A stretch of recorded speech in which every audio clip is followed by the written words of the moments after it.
بسم الله الرحمن الرحيم. صلى الله عليك يا رسول الله وعلى أهل بيتك المظلومين.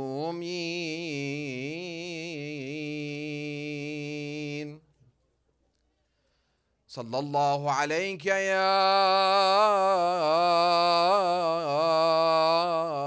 أبا عبد الله وعلى الأرواح التي حلت بفنائك. عليك مني سلام الله أبدا ما بقيت وبقي الليل والنهار، ولا جعله الله آخر العهد مني لزيارتكم. Everybody together, place your hand on your chest saying salam to our beloved Imam Hussein alayhi salam. Assalamu ala al-Hussein. Everybody, assalamu ala وعلى علي بن الحسين وعلى أولاد الحسين وعلى أصحاب الحسين جميعا ورحمة الله وبركاته. صلوات.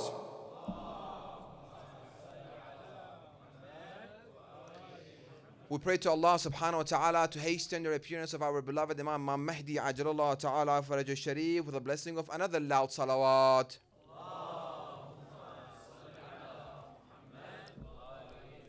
We pray to Allah subhanahu wa ta'ala to make us amongst His companions and His sincere soldiers with the blessing of another loud salawat.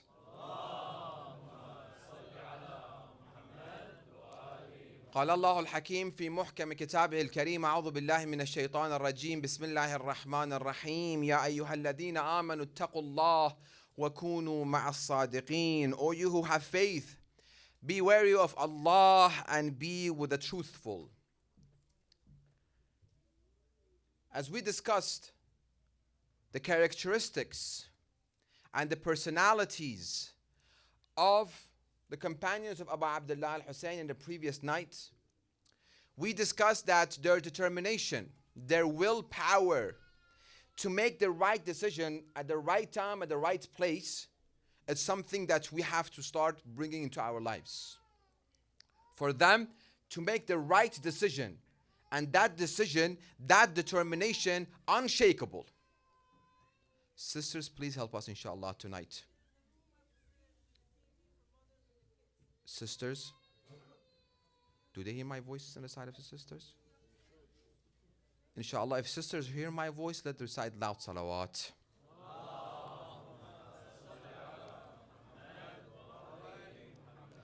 Unshakable willpower.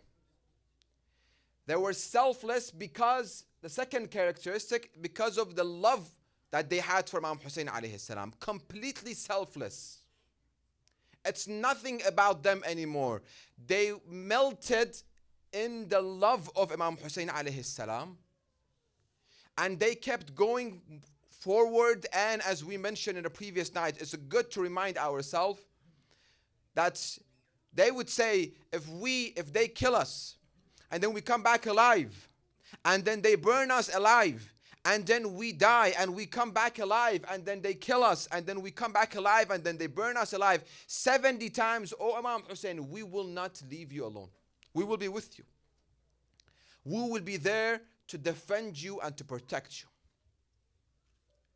This, we see it in handful of other companions of other Imams also. For example, Hujr ibn Adi al-Kandi.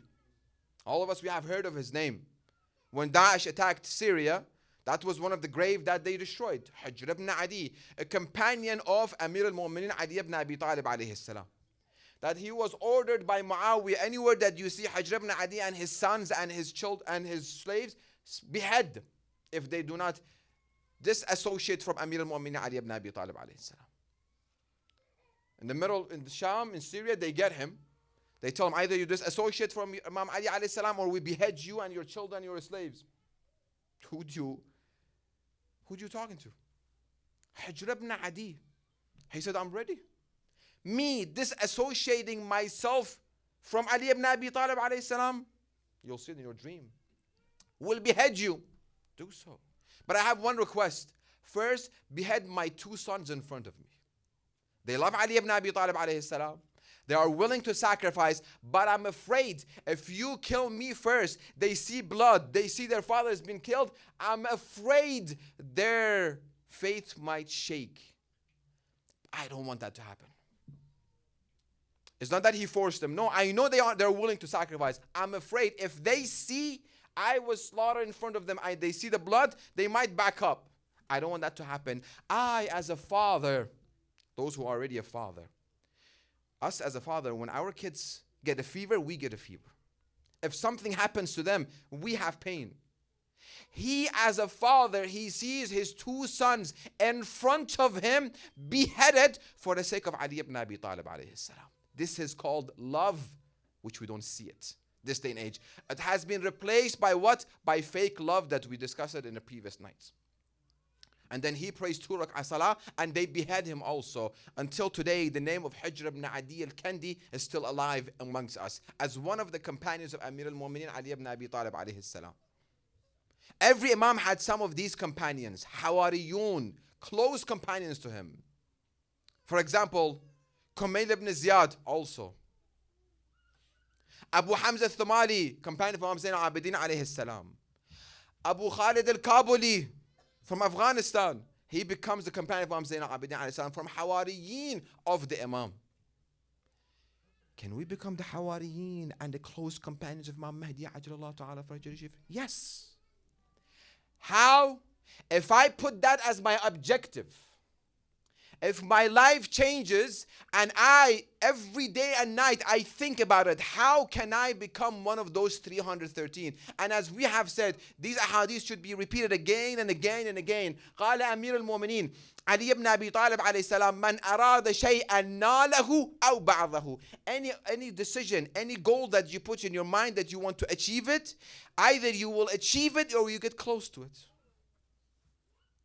But if my objective in this world is all about the materialistic well-being of myself, have nothing to do with spirituality, of course I will not get it.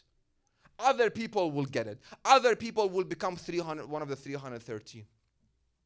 That's why we have dedicated these nights reading through the lives of these companions who selflessly, they were going toward death.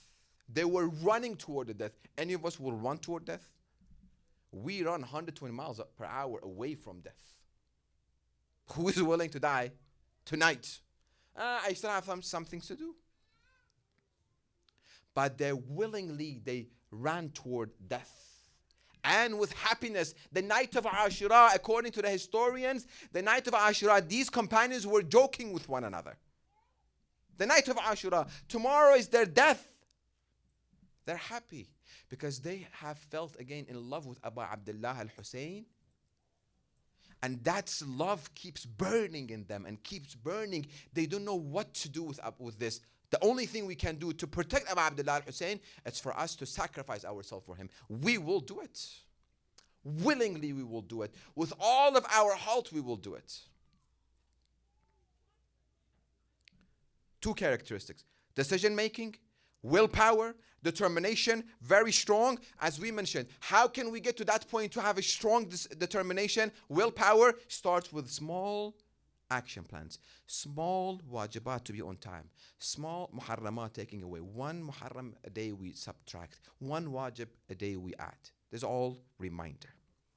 3rd characteristics. Believing and having yaqeen in life after death, which we concluded last night's lecture. They had yaqeen in life after death. There is a beautiful sermon. Anybody who wants to become muttaqi, anybody who wants to become pious and muttaqi, in Nahj al-Balagha, Hammam comes to the commander of the faithful, Amir al-Mu'minin Ali ibn Abi Talib alayhi salam. He says, Sifli al-Muttaqin, describe me the pious individuals as I see them. Imam says, you cannot take it. He says, no. He kept insisting. Imam tells him, beautiful sermon in Nahj al-Balagha. What is Nahj al-Balagha? Nahj al-Balagha is a kind of dish that they make it in China. It's good to eat. Because some people are completely, they don't know what I'm talking about. Nahj al-Balagha is a book that has been compiled by Sharif al-Radhi, Sermons of Amir al-Mu'minin Ali ibn Abi Talib alayhi salam. Read Khutbat al-Muttaqin, read it. Imam sees pious individuals, they see heaven in front of them. When a good deed comes, they see heaven in front of them and they run toward it.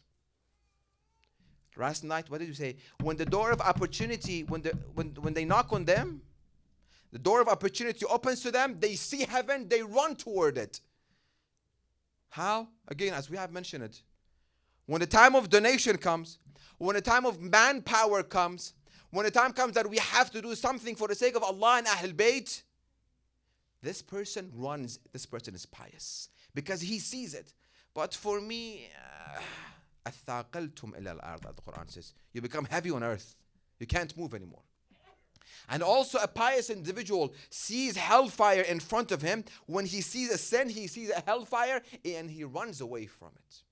So these people were pious of the pious. On the day of Ashura, Amr ibn Khalid al-Saydawi, he's going to the battlefield and he's reading poetry, introducing himself and his mission and his vision within a couple of lines of poetry. Every one of these companions, when they went to the battlefield, they introduced themselves. That was the culture. When you go to the battlefield, you introduce yourself and your mission and your vision comes within 2-3 lines. Amr ibn Khalid al-Saydawi, what he says, he's going toward the battlefield, toward death. فَأَبْشِرِي بِالرُّوحِ وَالرَّيْحَانِ, glad tidings, al-bishara, you are going toward ruh wa rayhan, you're going toward heaven. So this person, when he sees heaven, and he just was with Imam Hussein alayhi salam, and he knows that he dies and within a couple of hours Imam Hussein will be with him there, is he going to be afraid of death anymore? This is called true love and yaqeen. We all are believers of hereafter. I, as a sister, have heard that, Sheikh, don't make it very complicated. Religion of Islam is very easy. Islam is easy, but has guidelines. Sheikh, don't scare. I don't know, should I scare? Is that a scare? No, but it's a responsibility. On the day of Qiyamah, I'm going to be accountable for every word that I say. And I thought, try to please in people I did not say. Allah will say, why didn't you say this hadith? Why didn't she say this word? Allah, I was afraid if I would have said it, some people would have taken it personally and some people would have not liked it. Responsibility. Imam Zain al-Abidin, on the day of, when he comes to the palace of Yazid, he says, let me go top of these woods and say something. Lillahi fihi rida. I want to gain Allah's satisfaction and benevolence toward these people. I have heard this hadith. If my hair as a sister, one hair is out, Allah will punish me for this one hair. Allah, Shaykh, Allah, Ghafoorun Rahim. Yes, I believe in that. But at the same time, Shadidul Iqab. Both. Neither lose hope in Allah's mercy, nor be completely hopeful that Allah will forgive everything. Nope. Yaqeen. So I want to see, do I believe in akhirah or I have yaqeen in life after death and the reward and the punishment? How I should do when I should see myself when the time of test comes, when the time of me lowering my gaze when the haram comes, that the time shows how much yaqeen I have. That much shows. I'm invited to do nikah. Never invited to the wedding receptions because not a place for the sheikh to come. I understand that. Very logical. Thank you so much for not inviting me, because if I come there, as soon as I walked in, I'm going to walk out the same way that I walked in. But I'm always there for nikah. Walked into the room, everybody's sitting. As soon as I walked into the room, oh, sheikh is here. And as soon as it says qabil to finish, sheikh left, it's finished. Who is sheikh that I'm afraid? I respect sheikh. I appreciate it. I'm honored by that respect. But do I believe that Imam Mahdi sees this?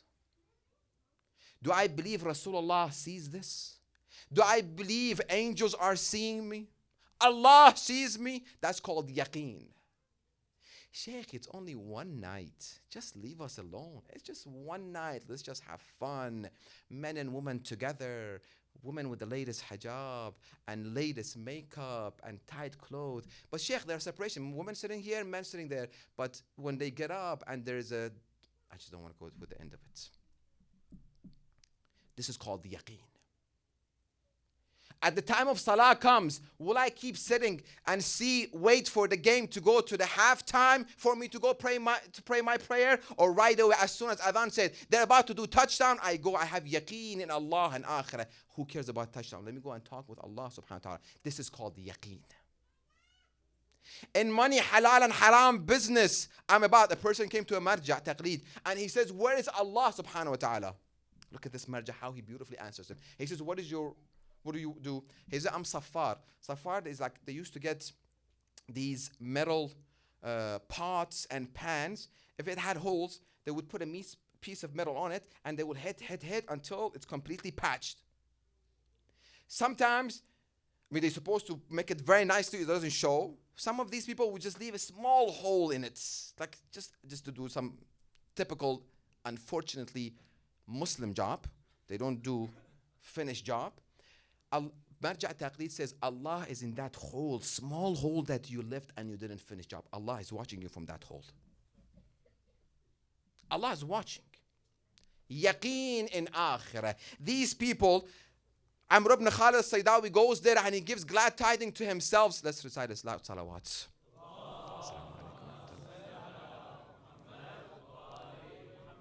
میفرمایید سیدنا؟ میفرمایید؟ ببخشید. Let's recite another loud salawat.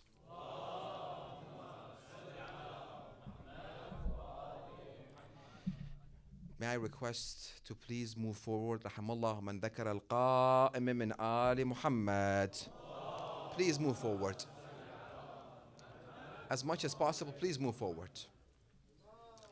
ما صل على محمد وآل محمد. So Amr ibn Khalid al-Saydawi, he goes and he's giving glad tidings because he has yaqeen in akhirah. And then after him, who goes? His son goes. Look at the upbringing of this son. Not only I as a father, I have done my duty toward Abu Abdullah al-Hussein. No, I have raised children with the love of Imam Hussein alayhi salam. His son also goes to the battlefield and he says, Ya abata, qad sirtu fil janani. You're already in heaven and I'm joining you. What do I learn? I, as a father and a mother, have I did my share in planting the seeds of the love of Ahlul Bayt alayhum salam in the hearts of my kids? Or the only thing I concern is when we go out for them to have the best clothes on, the latest brand name shoes, the latest technology, and this is it. Sheikh, I'm sending him to Sunday school. MashaAllah, inshallah, within 2 weeks, he will become Ayatollah al-Uzma from that Sunday school. Sunday school is good. It's needed, mandatory, obligatory, every center. But that is not the whole thing. In the house, I as a father, I as a mother, I have a responsibility. We'll talk about it later tonight. Another companions, we're bringing example of these companions that they had yaqeen in life after death. Abdul Rahman al-Arhabi, when he's going to the battlefield and he's getting cut by swords and spears and arrows, what he says, sabran ala al-asyaf wal-asinna, sabran alayha lidukhul al-jannah. Be patient. Take one more sword. Take one more spears. Take one more arrow. Sabran. Be patient. Just a little bit. Sabran alayha lidukhul al-jannah. Take a couple more. You're going to be entering heaven in a couple of minutes. You will fall down. They were not afraid of death. Person comes to Abu Dharr al-Ghifari. He says, why are we afraid of death? Anybody here loves this? Anybody? He says, because you built this dunya and you ruined akhirah. You built this dunya perfectly, But akhirah, nothing has been sent. So you're afraid to go from a place that you already have built to a place that it's ruined and you have nothing sent there. These people, sabran, let it be more patient. Sabr. How can I get to that level? When I do sabr, when I'm patient. Sabr within 3 categories. Sabr when it comes to ta'at Allah subhanahu wa ta'ala, obeying Allah subhanahu wa ta'ala, acting upon the wajibat. That's one kind of sabr. Second kind of sabr, muharramat. Haram comes to me. Is the age for my marriage. Age for marriage, disclaimer, boys and girls, age 18, 19, 20, 21. That's the age of marriage for boys and girls. You can argue with me and I can give you a book completely disagreeing with you above that. My time is there to get married, but I haven't found the right spouse. I see haram, I can get involved. Allah said, be patient, sabr. If you had sabr and patience, I have it ready for you, but I want to see how much you are patient. If I keep practicing these small patient, inshallah, I can become one of the companions of Imam Mahdi. Say inshallah. During those days that everyone within Kufa had materialistic life in their mind, they came to Karbala to kill Imam Hussein because of couple of darahim, couple of dollars, a bag of wheat or flour or rice, a bag, small bag. They came to kill Karbala, Imam Hussein alayhi salam. All materialistic. Don't we see today it's all about materialistic life cycle for us? It's about how can I increase my paycheck. So during that materialistic lifestyle that they're all concerned about this world and this world only and nothing else, these 72 to 150 people stand up having yaqeen in akhirah.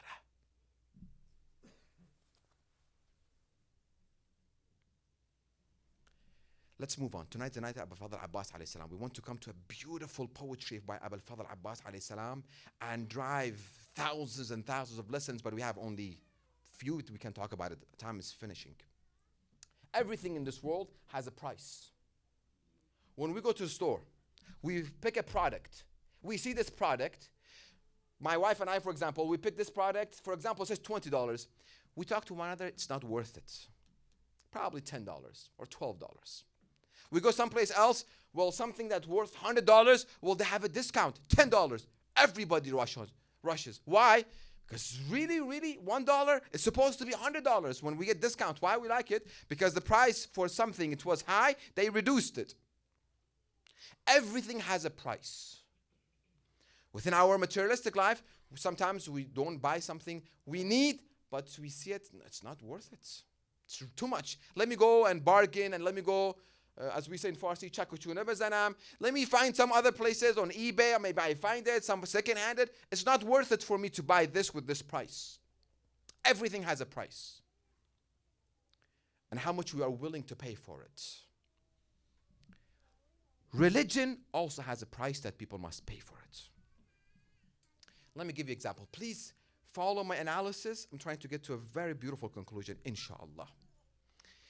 If we have kept something in this hall, and I tell people I place something in this hall, there are people outside, enemies of this thing, whatever this thing is called. I want you to protect this. Please, everybody, go out and defend this door. Make sure nobody walks into this hall. If they come and they take this, it's going to be bad for you. Everybody goes out, listening to the sheikh. Usually doesn't happen, but inshallah it's going to happen. Everybody goes out, waiting there. They start hearing voices, gunshots, tanks, RPG. Half of the people is gone. Because they didn't know right now, first of all, the value of this, and they were afraid. But if I tell you about this thing, if you don't protect this, by protecting this, you're bringing prosperity, tranquility, wealth, richness, happiness, everything you're bringing for your child and next generation. But if they take this, there will be no more prosperity. It will be bloodshed. It won't be any more happiness. Your child will suffer every minute of their lives. How you will protect this wall and this door? Because you understand it. You understand the value of what is in this hall that needs to be protected.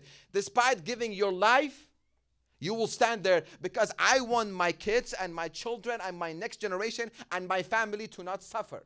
Don't we do that? Why we go to work? Because we want to provide for our family. We want to have good education for them, good house for them, good food, good clothes. Understand that. We should do it. There's a reward in it. But what is higher than this? It's called religion. It's called Islam. With deen, if we had deen, which deen is, as we discussed it, Quran and Ahlul Bayt alayhim salam, Rasulullah says, ما إن تمسكتم بهما لن تضلوا بعدي أبدا. If you hold on to these both, you will not go astray. Did people hold on to Quran and Ahlul Bayt after Rasulullah? Yes or no? No. What happened? What happened? I had one lecture. We analyzed from the time of Rasulullah's departure from this world, martyrdom, until Ben al-Abbas finished. We analyzed how many million Muslims were killed. How many Muslims were there? Because what? They didn't hold on to Ahlul Bayt and Quran. They didn't protect this door for the enemy to come and attack this religion.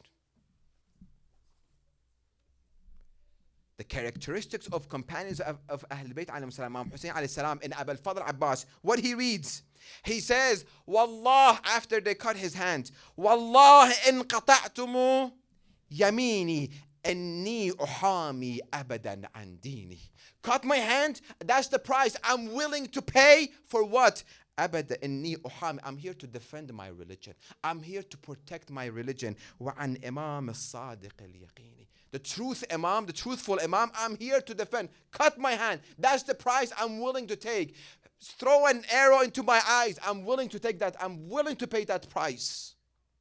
Take my life. I'm willing to pay that price. For what? For deen. For Islam. We take it for granted. A lot of bloods were shed for you and I to sit here, safety and security. Until today, people in Pakistan, in Parachinar, in Afghanistan, every day a car bomb, every day one Husseini is being blew, every day one person is being shot. And you and I, we take it for granted. And why don't you come to Majlis? Why not the first, fifth night? We see that much crowd within all the Majalis. Sheikh, tomorrow we have school, tomorrow we have work, tomorrow we have other things. I'm not willing to sacrifice a couple of hours of my sleep and my kids' sleep, only 10 nights of Muharram, to come from the first night to 10th night, because I don't know the value of this religion, where the blood of Amir al-Mu'mineen all the way until Imam Hassan al-Askari was shed, and they were poisoned and they were killed for this religion to stand high. Religion of Islam, by the time that it gets to Imam Hussein alayhi salam, Imam says from Islam, what it has left is only its name. The true essence of Islam has been beheaded, and this body of Islam has lost all of its blood. It's about to die. I, as Hussein, me, 18 of my Bani Hashim, 72 to 150 of my companions, I will come and I will sacrifice everything for this Islam to sit again and to stand upright and show people this is the guidance, this is the light, this is the salvation, this is prosperity, this is tranquility. If you follow religion of Islam, you won't have any problem. If you follow the religion of Islam, there won't be any more bloodshed. If you follow the religion of Islam, there won't be any more chaos and corruption. Imam Zayn al-Abidin, same thing. Imam al-Baqir, Lady Ruqayya, Imam Hussein, why you take your family with you? I'm bringing them because this religion is very important. إنما خرجت لطلب الإصلاح في أمتي جدي. I came out to revive the nation of my grandfather. Only 50 years. Where do we see right now the religion of Islam? That unfortunately, a bitter truth is when Imam Mahdi Ajlallah Ta'ala Faraj Sharif reappears, people, our own people, go to him and they tell him, you brought a new religion for us? What is this? Because I started bringing my culture and I added to the religion of Islam, and I follow the culture. Anywhere that I want, I bring. What did Imam Hussein says? وَالدِّينُ لَعِقٌ عَلَىٰ أَلْسِنَتِهِمْ يَدِرُونَهُ حَيْثُ مَا دَارَتْ مَعَايِشُهُم. It's like a saliva on their mouth. If they like it, let's have religiosity, astaghfirullah. But when they don't need it, well, culture says this. Wallah, by God, cut my hand. إن قطعتم يميني أني أحامي أبدا عن ديني. I will protect this religion. I'm willing to pay the price. How much are you willing to pay for this religion? Financially, manpower, effort. Nobody has proof against Allah subhanahu wa ta'ala. قال الله الحكيم في محكم كتابه الكريم أعوذ بالله من الشيطان الرجيم بسم الله الرحمن الرحيم ولله الحجة البالغة. Allah has ultimate proof against you. We stand in front of Allah subhanahu wa ta'ala. I want to bring excuse. Allah will bring it. I'll give you an example. I have always used this example. Thursday night, Dua Kumail. I had a convert. Our mosque is in Springfield, Maryland. He lived all the way in Virginia. He lived all the way in Maryland. He said, Sheikh, it takes me 2 hours. There's no bus station by my house. I have to walk 4 blocks to get to the first bus station. I get to the bus station, to the metro. I come all the way to here. And then I walk 4 blocks to another bus station. And then it takes me 2 hours to come and attend Dua Kumail. Because I know the value of Dua Kumail. And when I tell people, why don't you come for Dua Kumail? You know, Sheikh, busy. Tomorrow I have work to do. Hours. Imam Ali alayhi salam says, if you read one segment of Dua Kumail, one segment, it's enough for Allah to cleanse you from all of your sin. One segment of Dua Kumail. That Thursday night comes and goes, I don't know what is in about Dua Kumail. This is the religion. For whom? For whom? For you and I. Ahl al-Bayt, why they sacrifice? For whom? For you and I to reach salvation. They already have reached salvation. They are highest of the highest. They have reached high, but they are so merciful. They came down to give you their hand. Take my hand, come up. Only 150 people listened to him. All the other people in last levels of hellfire. And this day and age is very dangerous. I'll give you an action plan, a dua to read, Dua al-Ghariq. In this era, our religion and our religiosity and our belief and iman and faith is being attacked on every hour, every minute, every post that's bringing doubts to the youth, our youth mind and our lives. That's attacked. That's an arrow toward the religion of Islam. There's a beautiful dua, very small, very short. My wife wrote it and she put it by the door. Anytime we leave the house, we read it. Very short. Imam Sadiq alayhi salam said, at the time, end of the time, Al-Ghaiba, read this dua. Ya Allah, Ya Rahman, Ya Rahim, Ya Muqallib al-Qulub, Thabbit qalbi ala dinak. Oh Allah, oh merciful, oh ever merciful, Ya Muqallib, the one who changes the heart, keep my heart firm and strong and unshakable. Ala dinak, your religion. How much am I willing to pay for this religion? What is the price that I put for this religion? Some people with one lie, they sell the religion. Some people for $5, they will sell this religion. Some people for 1-2 minutes discussion with the opposite gender, they'll sell their religion. Religion of Islam is up 1400 years ago.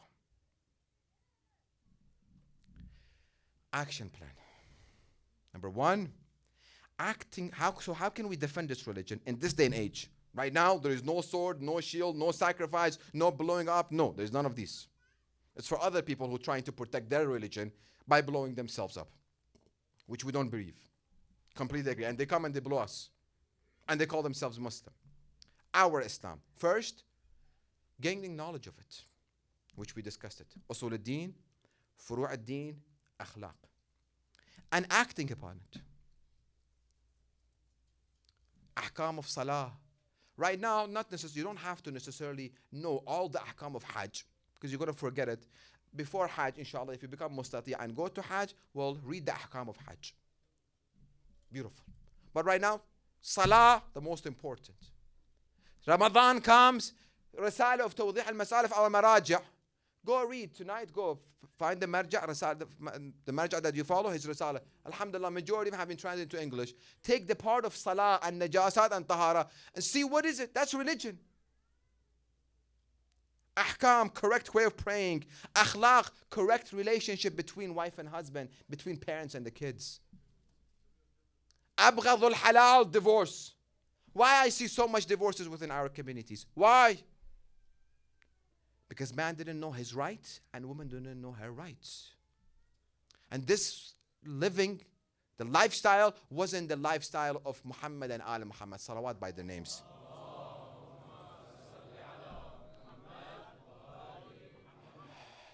Risalatul Huquq, Imam Zayn al-Abidin alayhi salam. It can be read within an hour. Small book, 51 rights. Read in it. Read.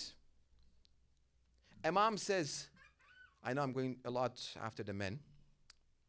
Sorry, but I have to say it. Imam said the right of man toward his wife. Akrimha. It's like half a page. And the translation is there. Just go tonight. Google it, 51 treaties of Imam Zayn al-Abidin. Akrimha. You as a husband, you have to honor her. How do you honor? What does honorship means? When a guest comes to your house, how do you honor them? Please come. You serve them. On the same side has women. Remember, we talked about the wife also. She removing one object from here, putting it here, wanting Allah's satisfaction and wants the house to be good for the husband to come and relax. Allah will look at her with her mercy. It's a balance. Both. When people come to my office and they discuss to one another's issue, marital issue, I was like, these are enemy of one another like no other. They're just waiting to kill one another. That's the only thing they haven't done yet. Why? Because religion of Islam, they didn't know. Sheikh, is this within Islam? Yes. Go read Akhlaq. Protected from whatever harms our religion. It's our responsibility, all of us. قال رسول الله Muhammad sallallahu alayhi wa salawat by his name. ألا كلكم راع وكلكم مسؤول. MashaAllah, we know this hadith. Everyone is responsible. Everyone. Everyone. And each and every one of us, we have our own responsibilities. I might have the responsibility of protecting and guiding 1,000 people. You might have the responsibility of one individual to guide them and protect them. That might be your family.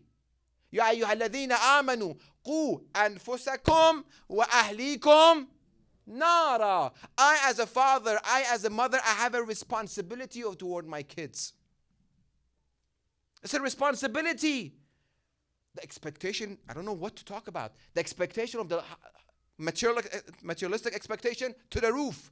Wife and husband, they have to work. Sheikhna, we're providing for the family. What are you providing? Where are your kids? What are they learning? Where are they getting their morality and religion? I put them in the best babysitting. I have read the review on the Yelp. It's very good babysitting. They give them the best food. They put them there. Yeah, of course, when you put them that babysitting from the morning to nighttime, they're going to put mullabasa for them, latmiya, and they put dua kumain. After that, it will be Quran. Yes. What they hear in that babysitting room. What they eat, how they've been treated. And then when they grow up, elementary school, middle school, high school, Habibi, lower the expectation in life. I know of family who live in America, who are within corporate America, and only the father works. Wife working, is it haram? No, it's not haram. But who has to raise the children to become the soldiers of Imam Mahdi? Who?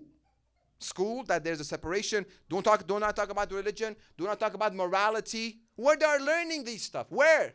Where they're going to read about قال الصادق and قال الباقر? Where? Isn't it the responsibility of the mother and the father? يا أيها الذين آمنوا قوا أنفسكم وأهليكم نارا. It is a responsibility. Tell them it's about a fire, hellfire, life, death, heaven, hell, Ahlul Bayt Walaya. Why our kids are not religious? Whose responsibility is it? كلكم راع وكلكم مسؤول عن رعيته. As a community. Why don't we have, as I mentioned in the previous night, why don't we have private school? Why not? Our kids go into the school that I pray to Allah subhanahu wa ta'ala, not even one day they last in that school, and we get our own private school. We need schools. We need education. We قال باقر and قال الصادق. Saturday school, why didn't you become? Well, this week we planned to go for vacation. Next week, where our family came. Next week, Sheikh, it was Saturday, I just let them to sleep. Next week, and at home, they're not learning. Mother comes from work, she's tired. She cooked. Imam al-Hasan al-Mujtaba alayhi salam, beautiful ahadith, تحف العقول. عجبت لمن يتفكر في مأكوله ولا يتفكر في معقوله. I am surprised, I'm shocked. People, everything we read, the ingredients. Oh, gluten-free, no, this, how many calories, because I have my diet. I read, عجبت, I'm surprised. When it comes to food, halal and haram, we have to, definitely. We have to be very careful of it. Every bite we have to be careful. But we put so much. وَلَا يَتَفَكَّرُ فِي مَعْقُولِهِ. What are my kids watching? Do I know of them? Freedom. One day my daughter came and she told me, Dad, I downloaded this app and I'm coloring. It's just a coloring app. She gave it to me. As soon as she gave it to me, I was shocked. And it's for 4+ application. I have the picture, what she was coloring. It's a rabbit, but how they have put the rabbit, I can show it to you. I have it, I have a screenshot of it. Sexuality everywhere for our kids. Do we know what they're watching? They have TVs in their rooms, smartphones everywhere. Sheikh, we have to be up to date with the technology. Yes, but do you know what they're watching? Do you know the movies? Do you know the shows? Sheikh, starts when I'm picking the right spouse. If I haven't picked the spouse, ترضون دينه وخلقه. Deen and morality wasn't a criteria for me. Education is good, is wajib.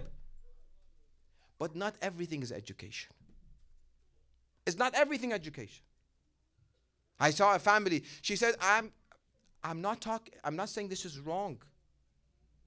See the consequence. She said, a teacher at the university, she said, Sheikh, I'm a Muslim, proud Muslim woman. I'm going and I'm adding value to the community. Teaching what? Engineer. I said, MashaAllah. Allah bless you. Where are your kids? Where are your kids? She said, in the babysitting.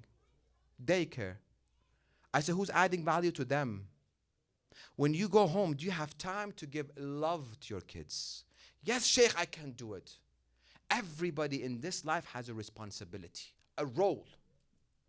I, as a father, have to play a father figure. Mother has to play a mother figure. Raising children to be awaiting for Imam Mahdi ajalallah ta'ala farajuhu sharif. Why? كلكم راع فالأمير على الناس, the king on the people, وهو مسؤول عن رعيته, والرجل راع على أهله, the husband on his family. فالمرأة راعية على أهل بيت بعلها وولده. Wife has responsibility on the kids and the children. But the system has brainwashed me so much, has taken the woman out of the house, and the kids are everywhere. And I receive a phone call. I have received. Remember, learning from others' experience, do not becoming experience for others. A mother calls me, Sheikh, my daughter is home and she's 18 and she's pregnant. Give me some dua. What can I give you? What kind of dua I can give you?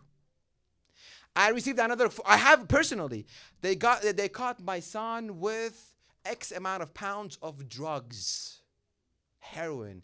Tell me to do something, give me some kind of dua. What kind of dua I can give you right now? When I burned my lungs from the young age, bring them to Husayniyah, bring them to Majalis, Abu Abdullah al-Hussein, save them, secure them, immune them. They have insurance. These majalis, these minutes are safety and security for these kids. Listening to the majalis of Ahlul Bayt alayhim salam, seeing these black cloth, beating their chest for Abu Abdullah alayhi salam. You are securing their future. Sheikh, I'm busy. Sheikh, work. Sheikh, I have something. PhD in excuses. Sheikh this, and right now you need a dua. I'm not the person to give you dua for these things. Sorry. Learn from others' experience. Do not become experience for others. There are some stories that I have seen and witnessed within our own Shia community. I cannot say it here. A father comes to me and he cries. An elderly guy comes in front. People are standing. Suddenly they come and he talks to me and he starts shedding tears.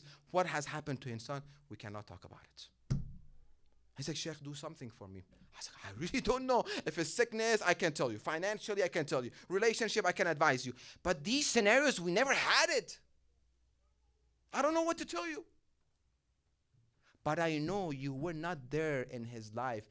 He said, Sheikh, you are right. And that is painful. For the first 16 years, he said, Sheikh, I worked double shift. I never had a relationship with my son.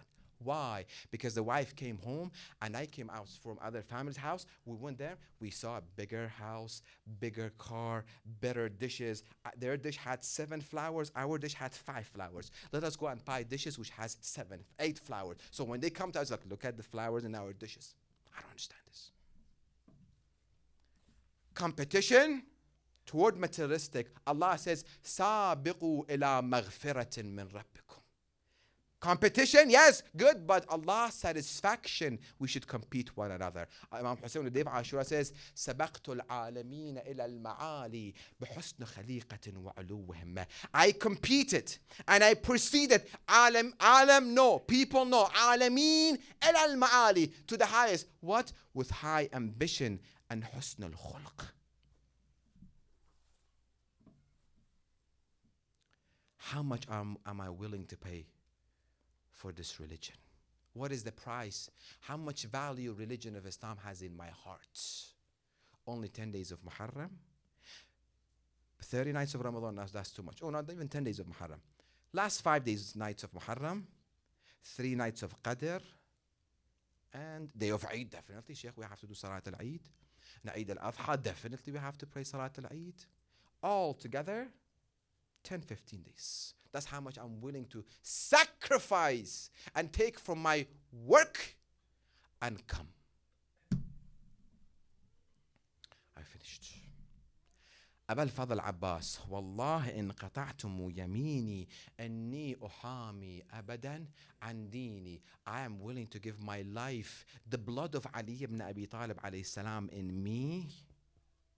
قمر بني هاشم, the bearer of the flag of Abu Abdullah al-Hussein, the family are waiting for me to get them some water, but I'm willing to pay the price and go and sacrifice and defend this religion and defend my Imam. How much I have defended my Imam. How much I have removed misconception from this religion that is madloom, that has been oppressed by our own people before other people. All the companions have been killed. Abu al-Fadl Abbas Ali, everybody, all Bani Hashim, all his brothers, nobody has left for Imam Hussein alayhi salam. Every time Abu al-Fadl Abbas alayhi salam comes and he says, brother, give me permission, Imam Hussein alayhi salam, he won't. Sayyidi, can I go? No, Abu al-Fadl. You are the bearer of my flag. The family have comfort in them. They are assured that they are safe until they see this banner and this flag up high. If you leave, if this flag is no longer up high, it will bring discomfort. They will not feel safe and secure anymore. Oh, Sayyidi Mawlai, he will never call him as a brother. He has learned, he has been disciplined by al-Baneen. Oh, Abu al-Fadl al-Abbas, you are the son of Fatima al-Baneen. You can never say to Imam Hussein, brother, you are my son. You tell him Sayyidi wa Mawlai. Or Abu Abdullah. You will never call him as a brother. He comes and then, son, at the end when he sees there is no Nasr, there is no aid, there is no one there to protect and to defend, he comes to Imam Hussein alayhi salam and he says, Imam, I hear the voices of these children, of Ruqayya, of Sukaina, of Ali al-Azghar. They need some water. At least give me permission, Sayyidi, give me permission to go and get some water for these kids. Permission is granted. Imam Abu al-Fadl Abbas is happy. I can do something at least. I cannot just stand here and just wear. I can do something for Imam Hussein alayhi salam and his camp. He gets the bucket and mashk and he leaves. He leaves toward the battlefield. 4,000 people were surrounding the Farat, not allowing anybody to get near it. But Abu al-Fadl Abbas, the lion of Bani Hashim, is coming. Everybody scatters around. He gets to the water. He gets to the water and he gets the water and he reminds of himself, oh Abul Fadl Abbas, you know that you cannot drink from this water. You cannot drink from this water. Why? Because Sakina and Ruqayya, they are thirsty. You have promised them. Your master Aba Abdullah, he's still thirsty. After their thirst has been quenched, then you can drink. He takes it. He gets the water and he's really, really happy about it. He's really happy that he has done something because he promised Ruqayya. Before he left the tent, he did not bid farewell.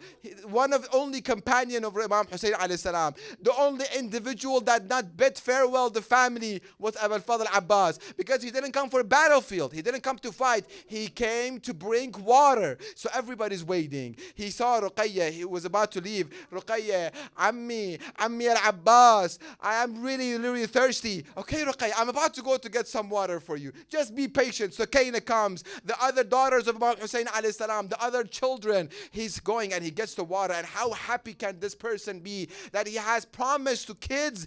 Because you know, when you promise to adults, somebody can come to and tell them and bring them excuse. Well, I couldn't do it, or whatever excuse. But when you promise children, when you promise kids, and how can you tell them that I couldn't do it? They will say, well, you promised. You promised me you're going to do this for me. And these kids haven't drank water and they are thirsty. And then they come. He comes out of the Nahr al-Farat. He's coming toward the battlefield. He's going from, he says, okay, if I go from the middle, everybody's there. He goes from the farms and from between the trees while he's going toward the khayma of Abu Abdullah al-Hussein. Al-La'in ambushes him, and from his side he cuts one of his hands. He says, Wallahi in qata'tumu yamini. If you cut my hand, it's okay, I'll keep going. He still has his bucket with him. He gives the bucket to the other hand and he still has the flag with him already. And the other La'in comes and he cuts his other hand and the other hand falls down. He's going forward. He has the bucket in his mouth and he's holding it. He's begging the enemy, do whatever you want to me, but this bucket, I'm protecting it with my life. I'm not going to let go of this bucket because I have promised them that I'm going to go. Zaban hal, I'm going to do some poetry in English, Farsi, and inshallah I will translate inshallah. The way that he talked, جوری که صحبت میکنه با مشک، ای مشک مریض آبرویم. The bucket, I have reputation in front of them. Please save my reputation. برباد مده تو آرزویم. I have one wish in this life, and the wish is to get this water saved to these children. ای مشک نگاه کن به بالای سرم. Oh مشک, look upstairs, look up high. Fatima Zahra is waiting. She's looking at me how I'm going to defend this water and how I'm going to make sure this water reaches there. Zahra نشسته آبروداری کن من وعده آب تو به اصغر دادم. I promised Asghar, Ali al-Asghar, that I'm going to bring water. یک جرعه‌ای برای او نگهداری کن. Please just keep some water in you. Oh bucket, I'm trying to get to Imam Hussein alayhi salam. And he was going, and it was a moment that was so difficult. It was more painful than him losing his right arm and left arm. That moment was the most difficult point for Imam Abul Fadl Abbas alayhi salam. The time that an arrow hit the bucket of the water of Abul Fadl Abbas and the water spills. تیری که به عشق تیری که به مشک اصابت کرد ابا الفضل العباس فوقف العباس متحيرا. Abul Fadl Abbas stands there. He doesn't know. He's undecided. He doesn't know what to do. Should I go forward? But I promised them there is no more water. He's waiting there and he's all in pain that I couldn't. Ya akhi چرا ای غرق خون از خاک صحرا بر نمیخیزی. While he's standing there, while he's suffering these moments that I promised that I cannot fulfill. It was the time that Harmala, may Allah's curse be upon him, he throws an arrow and hits the eyes of Abul Fadl Abbas alayhi salam. He doesn't have a hand. He doesn't have to to remove the spears from his eyes. How painful is this? But still, this pain compared to him losing the water is nothing. He doesn't know, and the spear, how difficult it is for a spear to be in your eyes. He brings his head down, so with his knees he can remove the spear, and as soon as he brings, his helmet falls, and one of the lu'ana, one of the cursed one, he comes with a very heavy metal stick, and he hits Abu al-Fadl al-Abbas on the head. Abu al-Fadl al-Abbas falls on the ground. This was the time that he calls, Ya akha, adrik akhak. Oh brother Imam Hussein, please come to my aid. Imam Hussein alayhi salam, he's running toward it. He's running toward Abu al-Fadl Abbas. He comes, he says, he sees his body is cut into pieces. And what he says, Biya bargad khayme, ay kasokara. Oh brother Abbas, please get up. Please get up. I can't do it without you. This was the time that Imam Hussein said, Al-an enkasara dhahri. This is the time that my back broke. Biya bargad khayme, ay kasokara. Mano tanha nagzar, ay alam dara. You are the bearer of my flag. Don't leave me alone in front of these people. These enemies, they knew while Abu al-Fadl Abbas still alive, they cannot come near the tent of Lady Zainab salamullah alayha. Oh Abu al-Fadl Abbas, we promised Lady Zainab we're going to protect him. Get up and see, and the enemy is going toward the khayme. Ah, بخيمة نرسيد فداي سرت حسين قامتش خميد فداي سرت. There were two times in Karbala that Imam Hussein alayhi salam was hayran. He was undecided. He didn't know what to do. He wants to pick up the body of Abu al-Fadl Abbas, take him back to the tent. He removes the body, another piece drops on the ground. Every piece he wants to pick up, he can't. The body's been chopped into pieces. On the other hand, somebody cursed one. He says, let's attack the tent of Abu Abdullah al-Hussein, because there is no more Abu al-Fadl Abbas. ألا لعنة الله على القوم الظالمين.